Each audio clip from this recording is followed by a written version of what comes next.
Hello and welcome back to another episode of Toolbox. My name is Toole. I am a little bit frustrated this morning. I was trying to download and upload the next clip. I had like a Doom Glory Kills animation analysis I wanted to do, but because of the internet speed at my apartment, it just took too long. And even right now, like the video player for Sting Sketch is taking too long to load. I'm not sure what's going on. Anyway, I'm gonna do another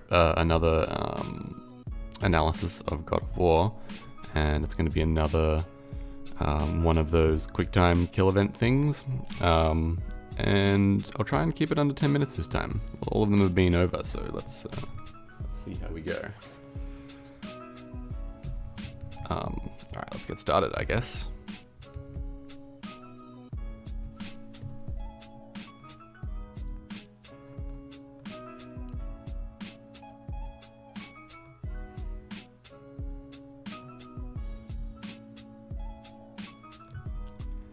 Yeah, so I love this one again. It's such a cool idea. Like, I mean, Kratos is brutal 99% of the time, but it never felt like he was ever this brutal. Like the whole holding the guy's legs while you've got to stomp his face thing is pretty next level. And I wanted to touch on a few different things in this one, mainly just the awesome poses that he gets into. So the first one that I notice is this one, which is this really cool over the top. Like this fist is all the way up here. Whoa, I zoomed in.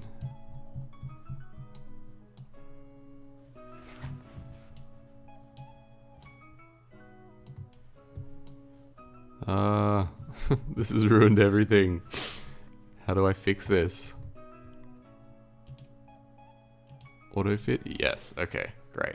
That's fine. That can stay in the recording. Let's go. Yeah, this amazing.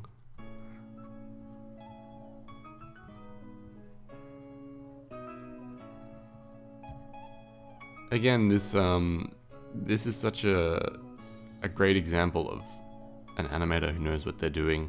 They've got like elements that are really close to the frame, the camera, and elements that are stretching further away.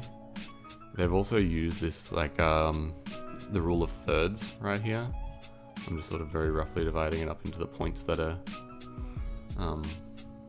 important, the crosses of the thirds. So you've got this third, this third, this third, and this one. So the thing that Kratos is about to hit is being connected by this horizontal third line right here, and the subject, I guess, is also on the cross of the third, which is the same as this one. And it could be debated that this hand is sort of like, you know, this could be here, but it's a bit like, I've divided my frame up pretty sloppily, but it's definitely up in this top left third. So you're getting this like nice following of the eye as you like see the thing that's closest to camera and follow it through this like line of action. It's a bit of a sloppy line of action. The line of action would probably be more like that, you know, which is this really nice curve. And I actually watched one of the GDC talks, which was about how they did the AI behavior stuff for Atreus, and how he always manages to end up in frame and is always visible somehow, which is like a pretty amazing feat for a small character on a screen full of particles and a huge dude with an axe. Like they did a really great job of doing that. Anyway, he's here.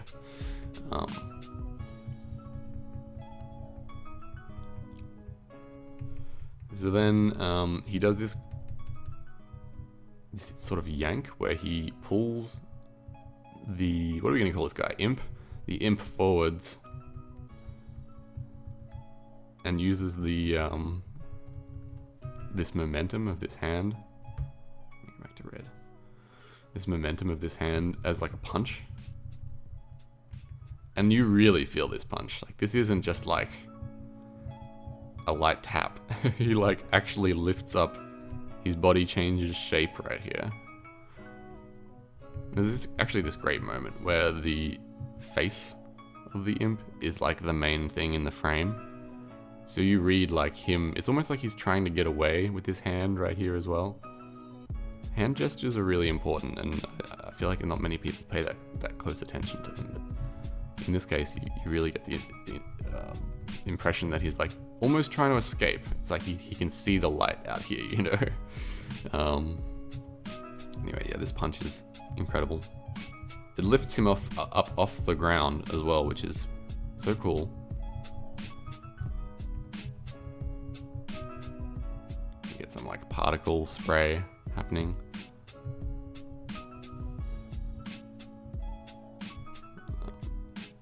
So yeah, the punch is pretty quick, and then the next thing is that he rotates his torso around, and the camera actually does some pretty wild stuff here. Like, we're in this really close. Like, we are so close to this guy right now, because we're seeing him, like, we're reading this expression, and we're seeing the particles shoot out, and then it becomes more about Kratos, I think, right? Like, he becomes the main thing in the frame, and this thing is, or the imp is kind of, he's now just along for the ride. Again, these great hand poses are just killing it again. He lifts the imp up under his leg, which is like kind of a cool MMA Brazilian Jiu-Jitsu looking takedown right here. Everything except for the hand on the face. That is cool. And then uses his like torso and his upper force right here to sort of like he falls on the ground basically for this takedown. And this is fantastic. He like holds the legs. He's still holding the legs, and this is really important because he continues to do so. He slams his face down into the ground.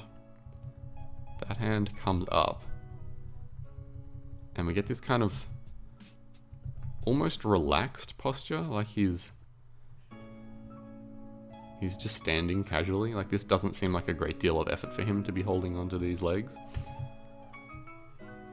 And that's when you see the foot come up, or the knee come up right here. And it's dead center frame, right? Like, if we, there's no overlays. But if we had an overlay, we could see that this is like smack bang in the middle of the frame. And you only get to see it for a second. But it holds there long enough, you know? Actually stays in the same place for a couple of frames. Long enough for the audience to read it, right? So that's important as well. The Doom clip that I was going to be talking about was, I was going to be talking about moving holds and how they're important during fast animations. So this kind of gets it a little bit as well. And then he comes down. There's a little bit of a slowdown. Like, it's fast, slow. Like the spacing gap between here, and maybe it's just the camera angle, and here doesn't seem to, he doesn't fully seem to go down as far as I would expect him to. But maybe it's to do with the camera. Like, we need to have the camera go from here, sort of angles downwards so that you can see what you're missing out on, which is a really interesting idea. Like, that the moment of impact is actually hidden from the audience's view, and then it comes into focus as the like actual part of the impact is being revealed. It's like, oh, he stomped on his head, great. And then we get this secondary stomp where he like lifts up all of his weight. You can see him like coming off his back heel a little bit back here. And I just love this pose as well. Talking about posing. He's lifting up his arm as well, which is like putting even more weight into the next move that he's about to do. And this is like, man, we talk a lot about posing on this, but again, you get the impression that there's all of this weight just coming down, you know? Like, if this was Glenn Keane, he would like be scribbling over this line a lot to say, this is a heavy part, you know? This is the really heavy part.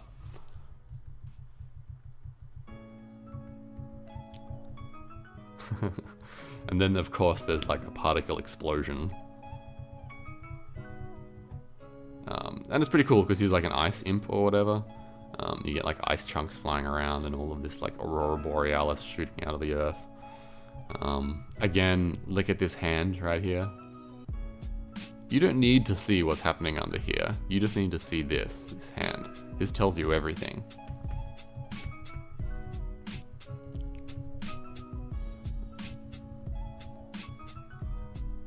It's like as he dies right here, when the hand is like outstretched, you kind of get to see it. You have a chance to see the hand like relax and go limp. And you can see like right here, the shoulder hits the ground and the arm like slowly starts coming down. That's some nice overlap as it disappears out of frame. They did a really great job of like pinning this arm to these legs, right? Like this is not like a normal place for a parent constrained to sit, you know? Like he's holding under the knees. And that basically, this section stays kind of locked off for like a large percentage, you know, like there's some leg penetration happening through here, but I don't think it really matters because the focus is on this, right? And on this, and maybe even on this, because we see like, this is like such a cool story moment, right? Like, because we see Atreus watching his dad do this horrendous thing, or he, you know, doing this horrendous or heroic thing. And I feel like he's, you know, in the third over there. Look at this skull over here, hanging out in the other third. And then he twists his torso, getting great appeal through this twist as well. And throws the legs over. And he like front flips over his non-existent head now, which is like adding insult to the injury. And this is really important as well, you know, like they've hidden the hand. They've been a bit crafty, you know, like he's not actually holding onto both the legs. He's only holding onto this one. You'd think this leg would be dangling a little bit more. I'm getting a little bit critiquey right now, I realize, but... And then he throws the legs. And he uses the moment where the hand is obscured to sort of hide the fact that he wasn't really holding onto this leg. And then you get this great hand pose, which is like, are you not entertained? But it's also like, it shows that he's letting go of the hand, or letting go of the leg.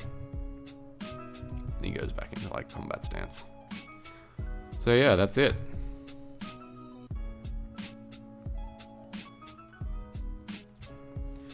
There's a few other things I wanted to talk about in there, like there's this great moment of he hits the head and then you wait a beat before he like finally stomps down, which is really cool.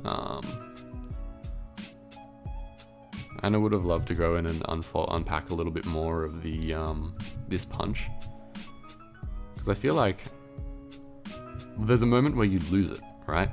Like the ideal thing would be to have this incredible pose. I love this. Look at this guy. He's so scared. He sees the fist, you know? But I feel like it gets lost. Like the momentum gets lost as it crosses over his body. And only when it reappears do you realize that the momentum is happening, or the momentum is being continued. So if you play it back at speed, you don't really notice.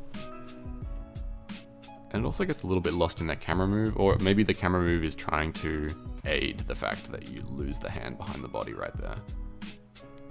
It's a staging thing, and it's like, staging is really difficult in video games, especially when you've got a situation like God of War had, when they weren't allowed to ever cut the camera. So maybe if they had the moment where that hand was up, they would cut to another angle where you got to see the hand follow through. Maybe, I'm not sure. In any case, let's just leave it there. We're almost going over time again.